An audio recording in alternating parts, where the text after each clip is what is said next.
Coach and therapist. This is your coach and therapist, Ruth Waithera. I am so excited to finally meet you face to face. I wish I could see more of people's faces, but it's okay if you don't feel comfortable to show us your face. You can still attend the webinar, without a video. So first, I want to appreciate you. I really want to appreciate you for taking your time to come for this session today. I know there are other things you could have done, but you have chosen to attend this webinar tonight. It's very exciting for me to get to do this. This is one of those things that I really love to do. Be able to teach people and to support them and to lift them from a low place until they are able to stand on their feet and get unshackled from toxic relationships. So I'll be doing everything in my power tonight to make sure that you get value from the session. And I'm hoping that by the end of it, you can say that it was worth, that you have taken something home, one or two things that will carry you into your relationship and help you to be able to navigate better. So I hope that you will say you are able to get value from your time investments, even to be able to attend. And those who stay with me until the end, I'll be giving a PDF presentation. I'll be giving you my PDF notes, this version of this presentation, and I'll also be revealing on how you can work with me and how we can work together to take you to the next level. Let's pay attention. Let's switch off our phones or put them on silent mode, of course, unless it's the gadget that you're using to access the meeting. I would request you that you put it on silent mode. So maybe you're wondering what is in this webinar for you. And I want you to be able, by the end of this webinar, I would love you to be able to spot relationship red flags before you plunge into any damaging relationship. Prevention is always better than cure. The effects of a toxic relationships can really be detrimental. They can live with you for a long time. They affect many aspects of your life.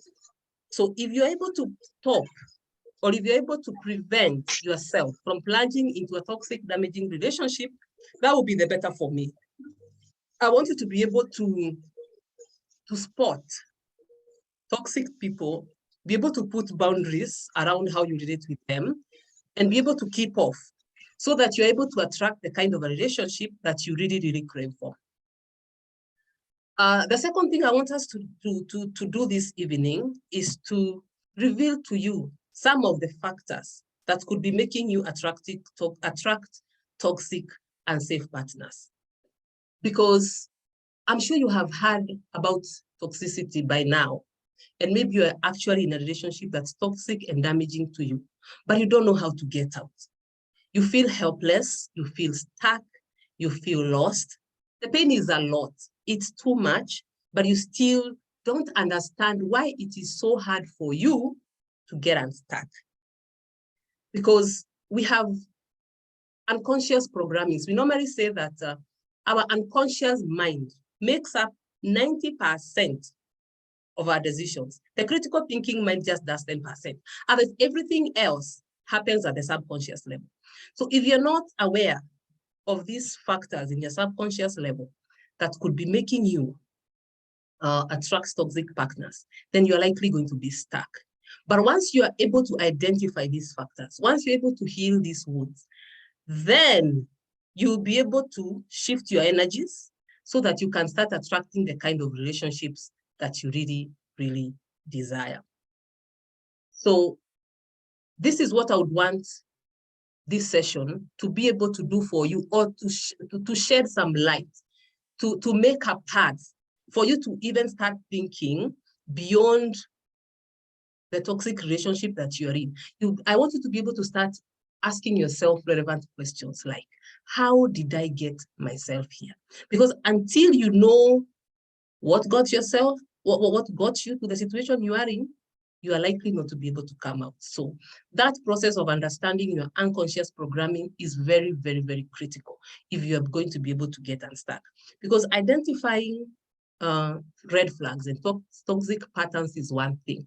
But to be able to take the kind of actions that you are expected to take is a whole different ballgame. And unless you know what it is that got you there in the first place, then you're not likely going to get out. So why should you listen to me? I've been saying that I'm a licensed coach and counselor. But over and beyond that, I've been where you are, you know, going to bed feeling overwhelmed and waking up with a very heavy heart. I understand what it feels like to cry myself to sleep, wake up in the morning, you know, and look at myself in the mirror and just break down. This is because I found myself in a relationship that didn't look or feel like I had anticipated. I was in distress. I was in pain. It was chaotic. I didn't know what to do. And one morning, I remember I looked at the woman that was looking at me back in the mirror, and I couldn't recognize her. She didn't look anything like the woman you see on the right picture here. She was broken. She was defeated. She was lifeless. It was a true, you know, like a former shadow of who I am. I wondered where I had lost my zeal and my zest for life, you know. And at around the same time, I got a wake-up call from one of my colleagues at work who looked at me one morning as I came to the office, and she told me, Ruth, whatever it is that you're dealing with, just drop it. Drop it. Why? I was very smartly dressed, nice, beautiful outfit. But it looked like that outfit was hanging on a clothesline because I had wasted away. I had makeup on, but it looked like it was on a corpse. I was that lifeless. And that realization and that discovery jolted an inner desire in me. I was like, now I'm a woman on a mission. I want to rescue myself from the depths that I had sunk into, and I wanted to start feeling life again. I wanted to start experiencing myself in the lowest, most authentic, and highest forms of me. And that is the same desire I have for you. I don't know where you are at or how much pain you have been, but all I know is that it is possible for you to rescue yourself, for you to heal, for you to be able to be free from pain and experience life and start living life on your terms, because that is what is supposed to happen. You're supposed to be living life on your terms, living your passions, living your purpose, living your goals. You know, waking up in the morning and just getting excited that you're alive. Not waking up in the morning and just wondering what it is or what is it that I'm really doing. So my healing journey took me to places that I didn't know existed. I recall very, very well that the greatest things that happened to me as I was reflecting and working on my healing journey is when I realized that deep within, I didn't feel worthy. And that was a spot that I hit. You know, it's like hitting that bullseye. I'm like, I didn't feel worthy. I felt like I was a defective person. And so my healing journey started there. I wanted to discover and to uncover, why is it that I feel worthless? Why is it that I feel like I'm a defective human being at the core? And that opened a whole world of options and things that I could do.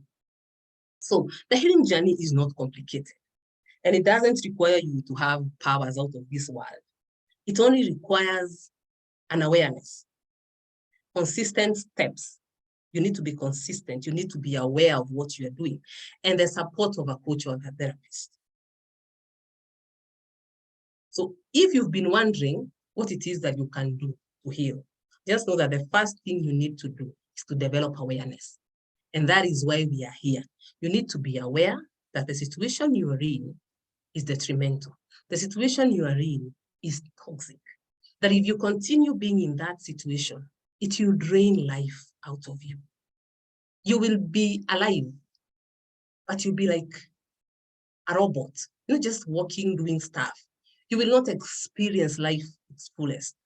It will attract mental and physical ailments and things that you don't want in your life. So once you get that awareness, then you ask yourself, what is it that I am dealing with? How did I get myself here? And then you start now going towards getting yourself out. So I'm hoping we are together up to that point, because that's the whole essence of what I do. I want to be able to raise awareness. I want you to understand why you are where you are. I want you to be able to apply proven steps and processes that can lift you out from that space and put you on a path of healing. So if we are together up to this point, before we start diving into our topics, please let me see a yes in the comment section so I know I'm together and I'm not just talking to myself. So if you get it up there, let's say yes in the chat so that I'm not just talking to myself. Nijue tuko pamoja. We have people that are with me. Yes, and I'm seeing yeses, yeses, yeses. Thank you. Thank you for the responses. Now, today I want us to look at two things, two topics. We will not be able to go into very, very deep details of these topics because this is just a 1 hour webinar. So, but I want to start shedding light upon your path because that is what you need. You need somebody to shed light upon your path because when a toxic relationship, there's so much darkness. Sometimes there's so much pain, so much confusion that you really don't know what is happening. So you require somebody to shed light for you so that you start thinking of how you can heal and how you can get out of that situation. So a lot of us, so the first topic I want us to look about is how to spot the relationship red flags. How do you know that this is a red flag? Because a lot of us, if you ask, saw something from the word go, when they started relating with this person, they saw something, just that they didn't know it was a red flag. So you may have this kind of a gut feeling that tells you that something is not right, something is off with this person, but you don't know what it is. So you find a way of justifying it. You find a way of adjusting yourself to accommodate it, while in reality, what you should be doing is to run. Sometimes we're even afraid of losing this person because a lot of us who have been victims of abuse have what I like to call a scarcity mentality. You meet this one person and you want to build your world around this one person because you think he or she is the only one. So that scarcity mentality, we need to be able to challenge it and change it such that we look at relationships from abundance, such that if you see red flags and you encounter someone who has red flags, you don't find yourself forcing yourself into that situation so that it works. You will definitely be able to say, this person is not for me, and move on to look for someone who is for you. So at the subconscious level, the abusive partner is normally feeling a need. And I know this may sound a bit harsh, especially if you're hearing this for the first time. It may even sound a bit off. You know, like, what is Ruth talking about? What need would this be person feeling other than just bringing me pain? But once you go into evaluating your life and the values that you attach to yourself and the experiences that have brought you here, you come to realize that this person actually meets a certain need in us.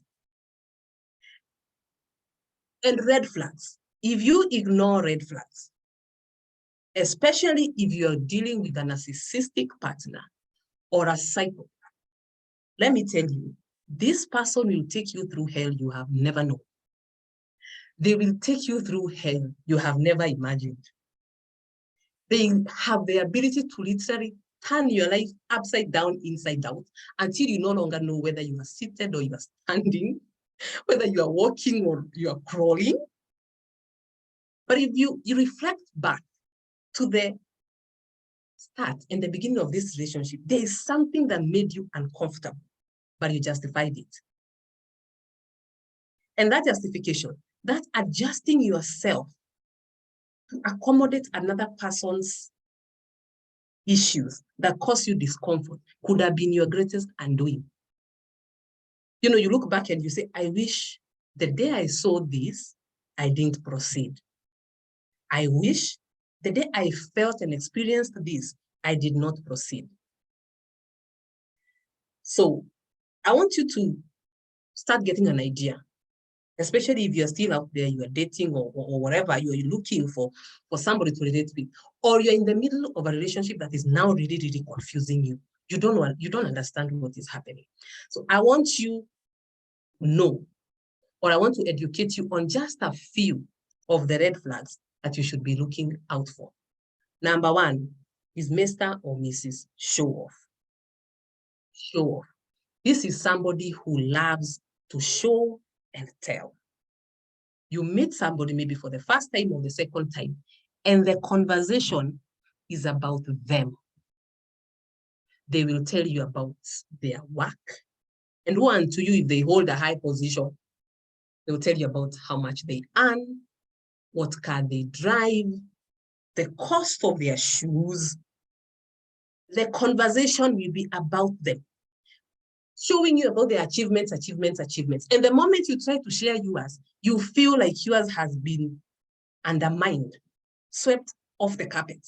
So at the end of the conversation or at the end of the date, you start wondering, what is that I'm feeling? I'm feeling uncomfortable. What happened is that somebody dominated the conversation.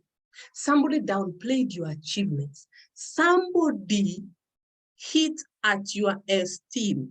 Instead of celebrating with you what your achievements are, they undermine them. So you realize that every time you go for dates, you're having conversations, you start feeling uncomfortable talking about yourself. Because the moment you talk about yourself, you are undermined. They hit it as if what you're trying to say is nothing. I hope you get what I'm saying. Such that you're still feeling insignificant, irrelevant. You allow them to share more. Because anyway, what do I have to say? That is a red flag. If you cannot have a balanced conversation with someone, you acknowledge them, they acknowledge you. You speak, they speak. You respect them, they respect you. If conversations with someone are dominated, you feel uncomfortable because all they are talking about is their achievements and their accomplishments.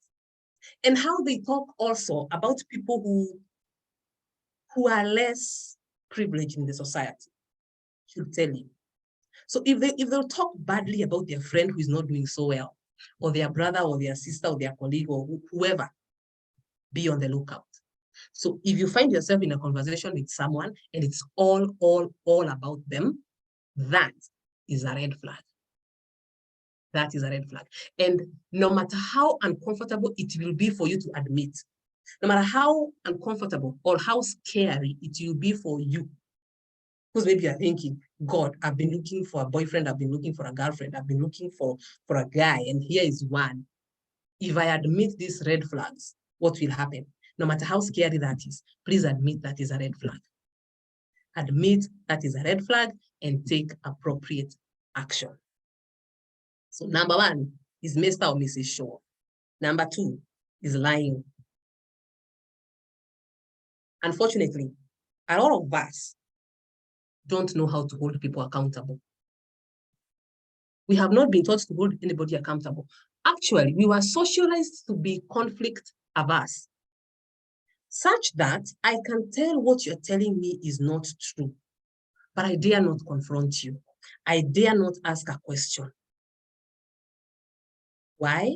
Because what will happen if I question you too much? Will I look insecure? What will happen if this person gets angry at me? Because that is normally a great fear for victims of abuse. We are so conflict averse because of what conflict does to us. Conflict destabilizes us completely. You start to feel like your world is in chaos because this person is raging. You don't know what to do about it. So that destabilization will make a lot of us not want to rock the boat. Because if you confront somebody who is toxic about a lie, they are really, really going to spin it against you. And especially, and I like to put it especially, if you're dealing with a narcissist or a psychopath, they will turn that whole situation so bad that at the end of it, you will be spinning around, confused, not knowing what to do. So we will better ignore the lie, put it aside so that we have peace here. But if you realize that somebody is lying and lying and lying all the time, and I like to put it this way, sometimes they will lie. There's somebody that can lie about something and you're thinking, okay, maybe you had a reason to lie about that, although it's not justifiable. But this kind of a person will lie even about issues that don't matter, things that don't make sense, but they will lie about it. They will tell you a lie. So you are thinking, so why do you need to lie about this? I know of a friend of mine who saw messages on the husband's phone, messages with another woman, romantic and all that. And the evidence is all there. So she confronts the guy. And of course, the guy turns it around. Lies, and tells her, I gave my phone to my friend. He was contacting to his girlfriend. And I think he forgot to delete. Of course, she knew it is a lie. she knew the guy is lying. But she couldn't confront. She couldn't hold him accountable. Why? Because he will spin it so hard. She's afraid of everything else that will matter after that. So our programming, which is where these main issues lie, this issue of being in an abusive relationship and tolerating it is all in our subconscious mind. It is in our programming. And until we are able to deal with that programming, we'll have all the knowledge, we'll have all the information, but we will never be in that internal state that allows us to rise up and say no. So lying is your red flag, number 2. Number 3 are people who are jealous. I'm sure you have encountered people who just want to be with you. I want to own you. At first, you may think that is so romantic, This guy, this lady just wants to hang out with me. Until it goes on to a point and then you realize this thing is becoming a problem. I actually can't go to see my mom because the moment I go to see my mom on a Sunday afternoon, I come back, I'm guilt-tripped. I'm made to feel guilt for going to spend time with my mother instead of spending time with this person. Jealousy. He wants to own you. He wants to put a wall around you. Okay? That is not romantic. It's creepy. It is creepy. Healthy relationships should be able to give you space to thrive, to get out, to spread out, to have time with friends, to spend some moments with the people you love without being made to feel guilty. Others will be so jealous of your achievements and your experiences with friends. Woe unto you if you progress career-wise. You get so jealous. And if you are not careful, they will sabotage that for you. You get a salary raise. Instead of celebrating with you and being happy, they want to downplay it because they are jealous.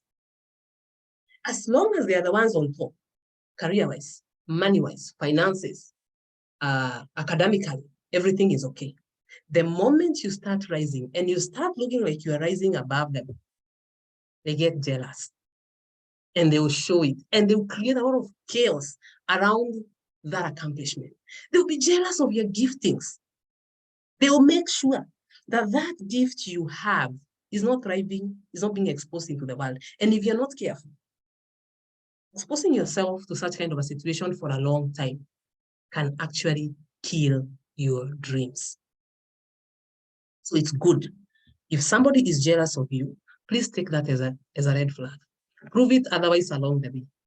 But don't try to move your boundary to accommodate jealousy and possession. If somebody is over-possessive of you, there's a problem.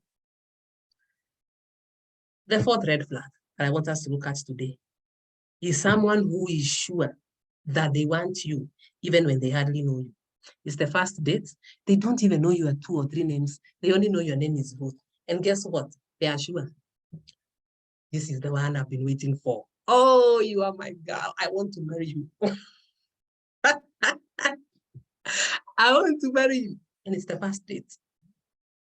Any self-respecting man or woman will want to know you. because they want to know whether you are able to fit into their life. Are you congruent? Are you able to work together? Are you able to do life together? This person who sees you for the first time and knows it is you should be treated with a pinch of salt. Or the kind of people who want to sleep with you on day one. You've just met this person. They don't even know your status of STIs and HIV. And they want to sleep with you. Why? Because they are sure it is you. And they'll try to fix you into that thing. And if you try to walk out of that, situation, they'll guilt trip you. They want you to say yes, yes, yes, yes, it is me, and we start moving on with this relationship as if nothing else matters. If somebody meets you for the first time, or just for a few days, and you feel like they are not taking their time to know you, they are sure, and they really want to take you on a whirlwind and fly you, I don't know, to wherever, marry you or to do whatever, or to have a committed relationship with you, that is a red flag. Watch out. These are not the only red flags, but I've looked at 4. So that the moment you meet someone, start thinking this way. Be a detective. Don't just don't just allow yourself to fall in love and push your boundaries to accommodate another person. No. Healthy relationships are marked by boundaries. And I love boundaries. And I know boundaries sometimes are counterintuitive. You feel like that is not what you should do. But that is exactly what you should do. Put your boundaries and put them clear. If it doesn't feel right, if it doesn't feel comfortable, step back, investigate. Try to understand what it is that you're feeling. Assess it. Assess what it is that you're feeling. Don't just ignore it. Don't just say, I'm paranoid. No, no, no, no. Assess, investigate what it is that you're experiencing. And I'm seeing a lot of people have joined us since we started. Welcome, welcome. If you have joined us after the session has started, we have done our topic 1 for the night. And I want to know whether there's something that you have gotten from that one before go to topic number 2. So let's interact. Tell me, what is the takeaway home from that lesson for you, so that I'm not the only one who is talking here. So if you want to say something, please put it in the comment section. Let's interact. Let's learn together. Let's know how to identify red flags. Because if you had been able to identify a red flag and classify it as so, you would be far. You probably would not be watching me here. But the fact that you saw a red flag and maybe it felt uncomfortable, but you decided to accommodate it, that is how you find yourself in a very, very destructive relationship. So I see people are here with us. People are saying they are learning a lot. I hope you have something. Yeah, thank you, Hannah. Hannah is telling us that never move your boundaries to accommodate anyone. Please don't move boundaries. Healthy relationships respect boundaries. And I know that is counterintuitive, and it makes a lot of us uncomfortable. We think if we put a boundary, we will lose the person. I want to let you know that the process of having the kind of relationship that you crave for, the one that you look for, involves a lot of elimination. You have to eliminate everybody who is toxic so that you remain with people that are healthy for you. And the most basic thing you should do is to put boundaries, because toxic people don't respect boundaries. They'll trash them. They will walk all over them. They will walk all over those boundaries. If somebody is walking over your boundaries, no matter how much you feel them, no matter how much you think they are the one, please step back. Because that feeling of love and being so overwhelmed and you really want to be with this person will last for a short while. Soon, those red flags will become serious, serious issues. Let's go to our topic number 2, the next thing that I want us to look at today. And thank you for coming. I love to do what I'm doing. Topic number 2 is what makes you attract and settle for this. What makes it so difficult for you to put a boundary? What makes it so difficult for you to say no to things you should be saying no to? Saying yes to things you are uncomfortable about? Why do you think it is so hard for you? Because for me, that's the whole essence, this thing. Because if only you are able to spot red flags, say no to them, say no to people who are disrespecting you, your love life would be amazing. So it's good to know that identification of red flags and being able to walk away or to take whatever action you need to take is key. One of the reasons as to why myself, I found myself in toxic relationships is because I was not able to identify red flags. I don't know whether it's just me or people my generation and my age. Maybe the younger people in the group can tell us. I had never heard about red flags. Call me naive, ignorant, whatever. I had never heard about them. I had never heard about red flags. I found myself treating as normal what I should have treated as abnormal. I found myself going towards what I should have been running away from. Because I didn't know, I actually like to tell myself, I didn't know there were such evil people walking the face of the earth. And I use the word evil. I know some of you think it's harsh, it's rough. But if you have been with a narcissist or a psychopath, you will know that is exactly how that experience feels for you. And that is exactly how that experience affects you. So I also did not know that I had this unconscious programming at the back of, my unconscious mind was so much at work, and it had programs that were very dysfunctional. Because the attraction between the victim and the abuser really happens at a subconscious level. It's not something that either of you chooses to do, by the way. It happens at a subconscious level. I personally did not know that I had unhealed father and mother wounds. I was unconscious about my codependence. I was a codependent. And for the longest time, and I'm imagining it will also happen to some of you in this session, I hated the term codependent. I felt like people are actually blaming me for the pain that I've been through.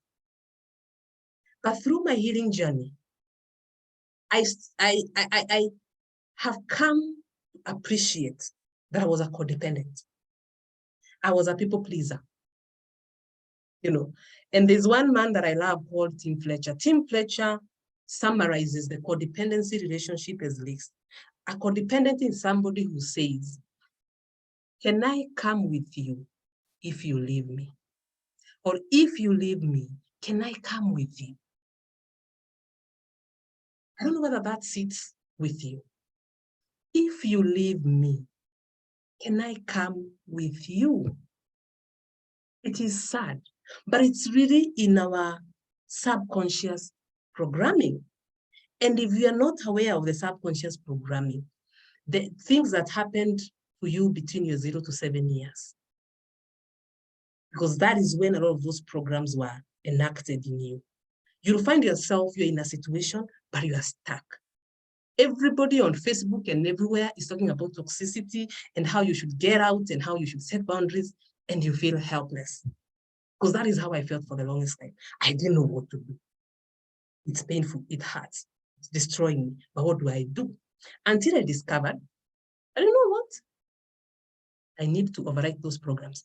I need to challenge my belief system. I need to challenge my thoughts. I need to. And the moment I started overwriting those programs, because it is possible, it is doable. The moment I started overwriting those programs, everything changed for me. I was not always this bold. No, I was conflict averse. And in my mind, I justified it like, I'm just a peace-loving person. But how do I love peace with somebody who doesn't know peace? Somebody who is walking all over you. How do you say now you're a peace-loving person? And that is why. No, they just conflict averse. Conflicts scare the hell out of you. You see conflict, you run. It really destabilizes you. It makes you very, very, very uncomfortable. Why? Because of those programmings that I'm talking about. And I want you to understand that at the core of an abusive person are deep-seated insecurities. And I want that to sink. Because sometimes when we think of an abuser, we see them as this strong and powerful and aggressive, like a giant.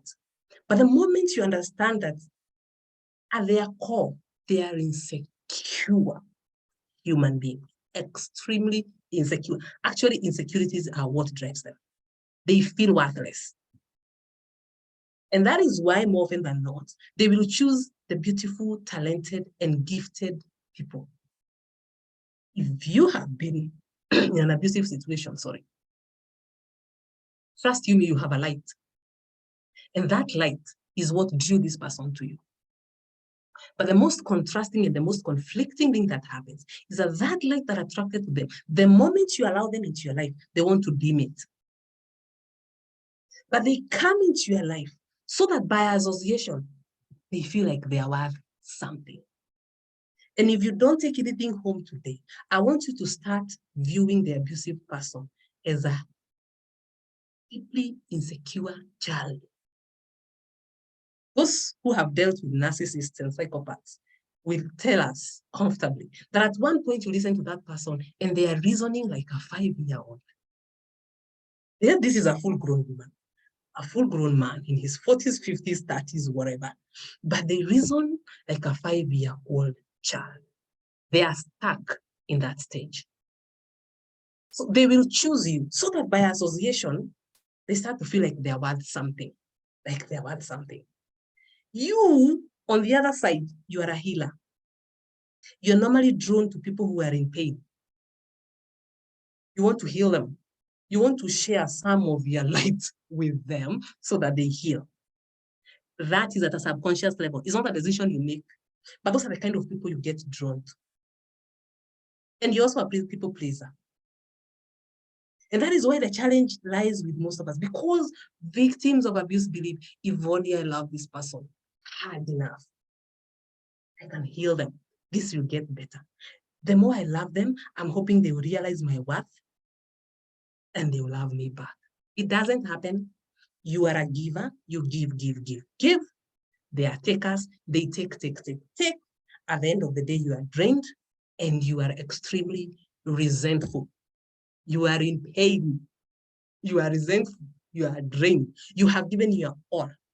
You've done everything you know how.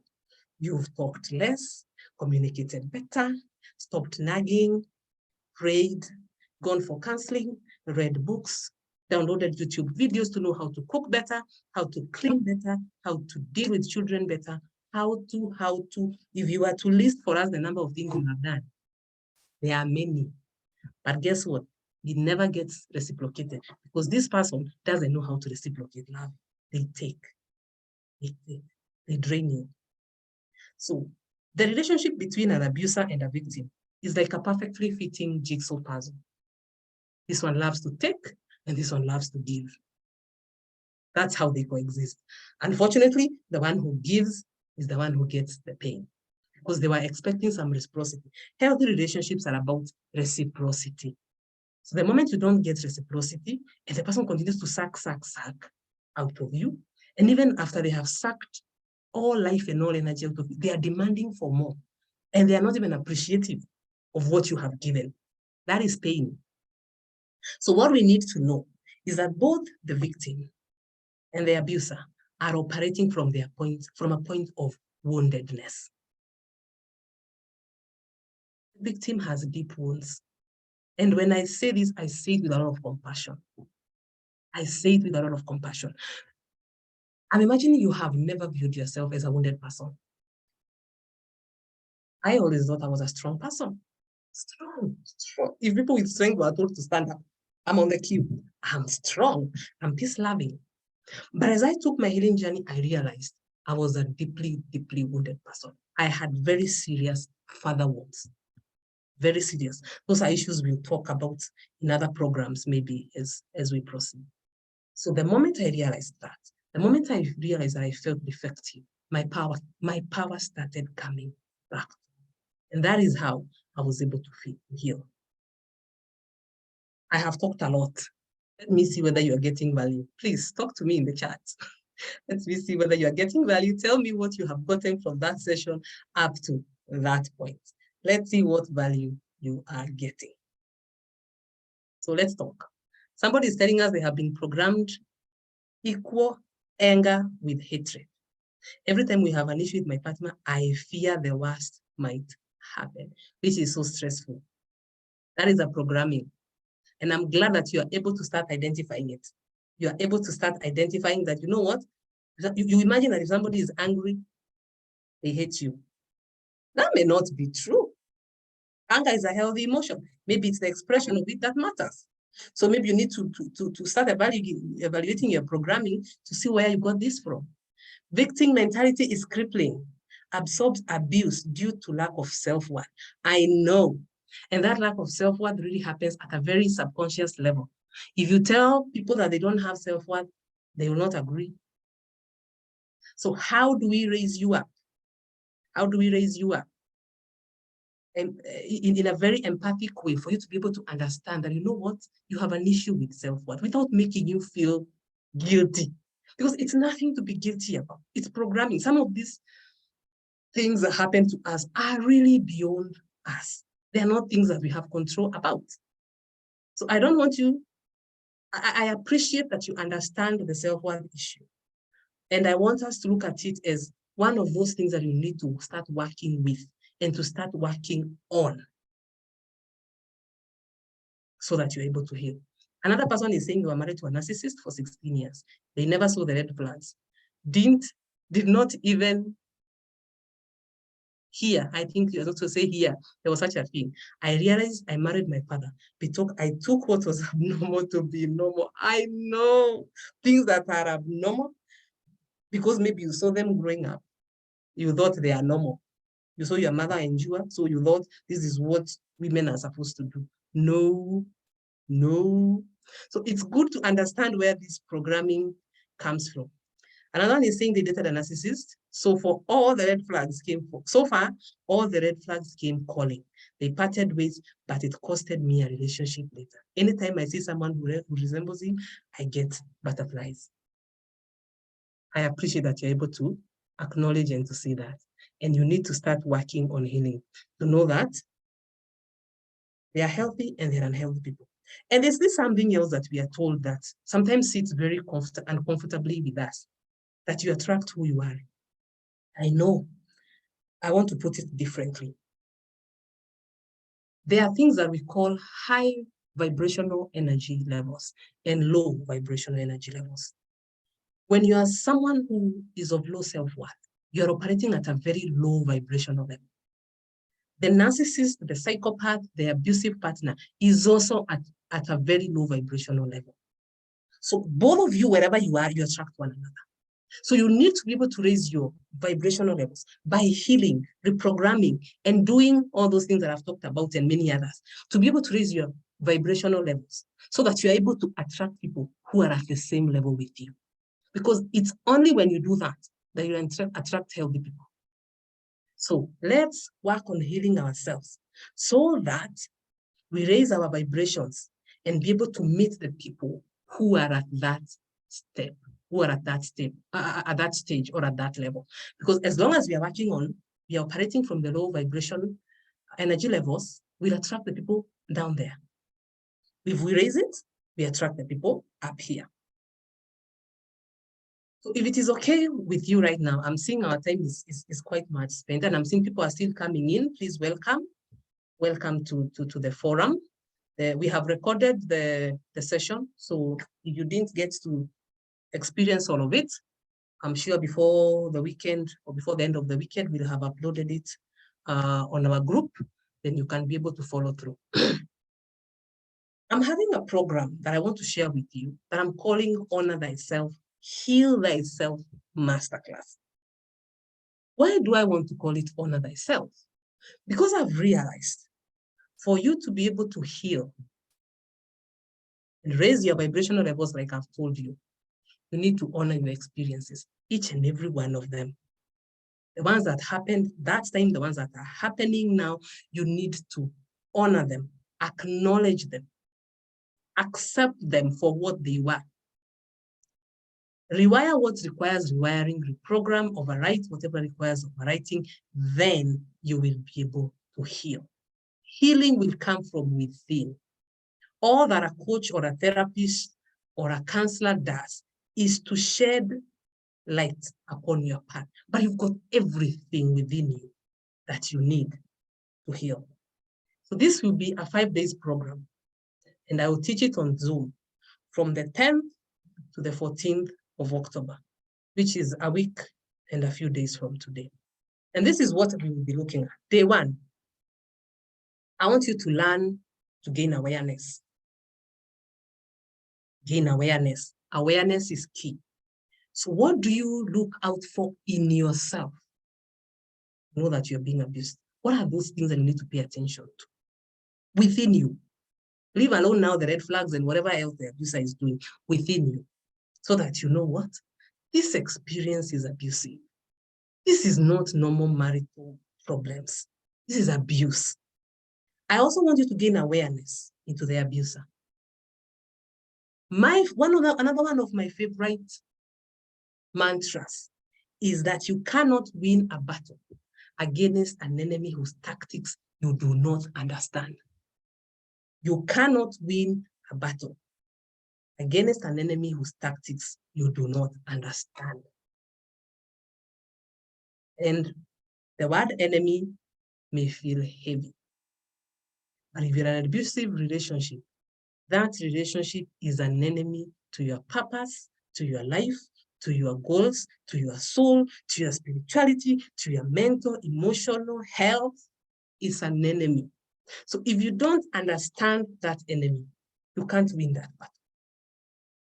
Day 2, I will teach you those tactics. The mind games,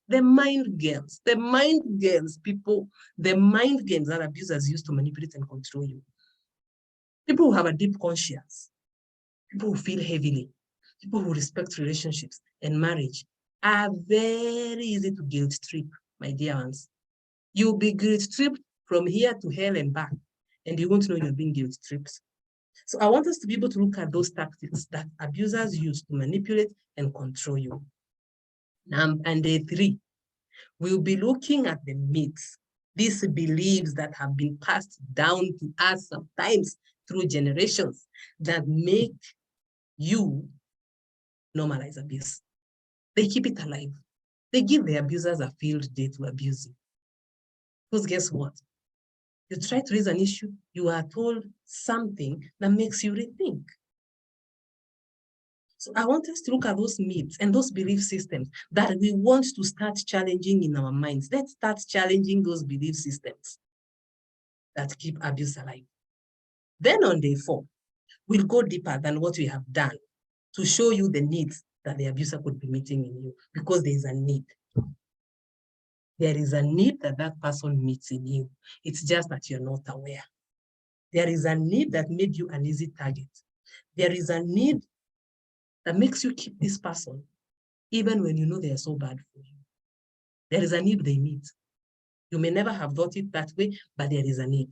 So I want us to go deeper into understanding what that means and what that looks like.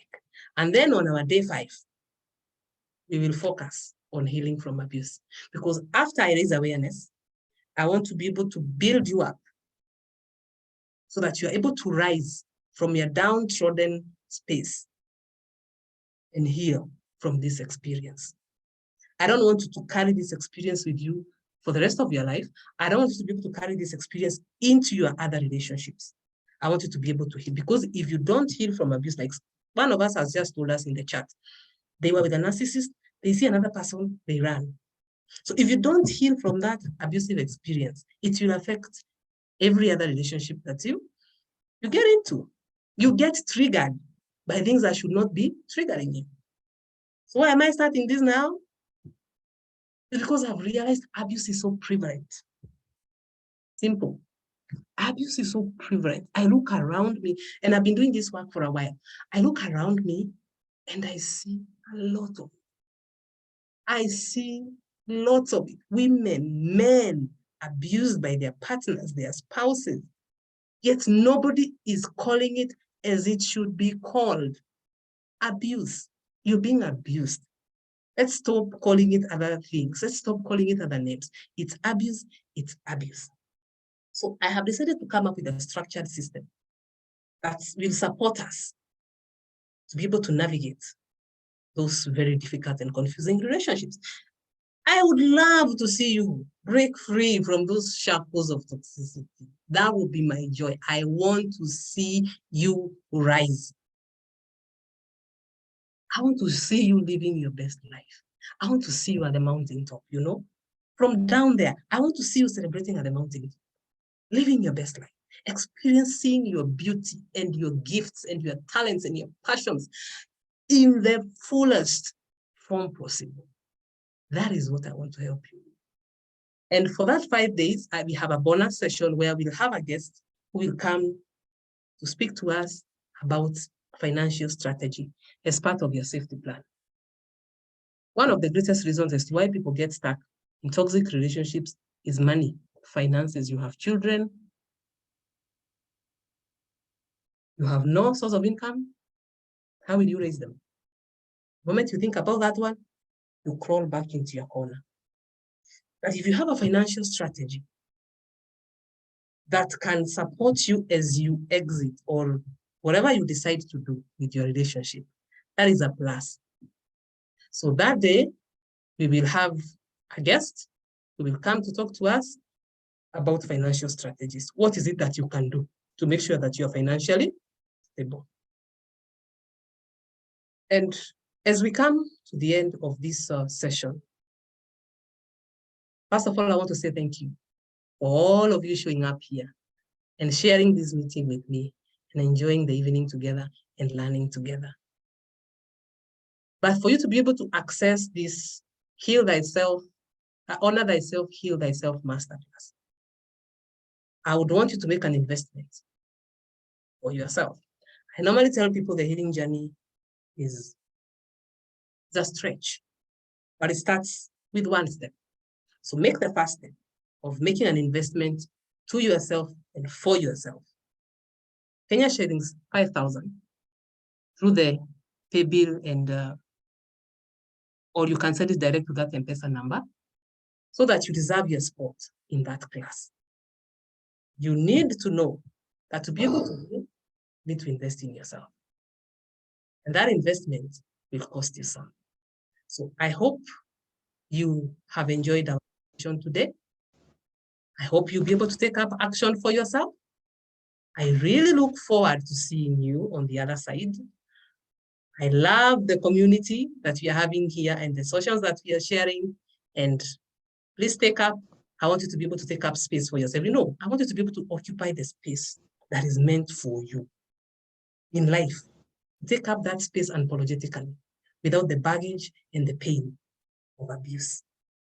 And before I close, I would want to know whether there's anybody who has a question or a comment that we can look at before we go.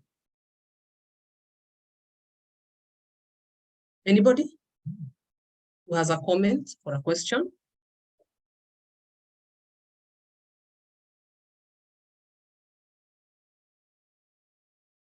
So,